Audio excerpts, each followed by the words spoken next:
Guys, nag-ahalbos tayo ng pitso ng manok. Gagawin nating chicken pastil. Ito ating pitso ng manok, ating hinihimay ng ganito. Ayan siya.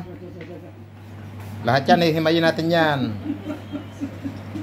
Ito na guys, ang ating pastiske. Luluto na natin. Lagyan natin ng olive oil.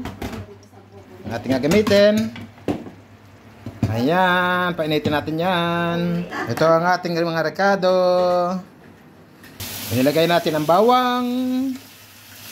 Tapos mag-brown ang ating bawang, ilagay natin ang sibuyas, mga kaibigan. At halo-halo tayo, halo-halo. Tapos maluto ang ating sibuyas at bawang, lalagyan natin ng mga 3 kutsarang toyo. Yan. At lalagyan natin ng 1 kutsarang oyster sauce. Ayan, mga kapatid.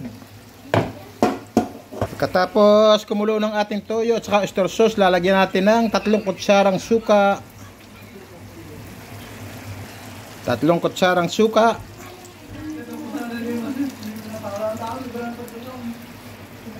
Huwag hahaluin pag nalagyan ng suka. Hintayin natin kumulo, mga kaibigan. Pagkatapos kumulo, lagyan natin ng kaunting asukal, mga kapatid. Nagpapastil na. Kumukulo na, mga kaibigan. Lalagyan natin ang ating manok na hinimay. Ayan na siya.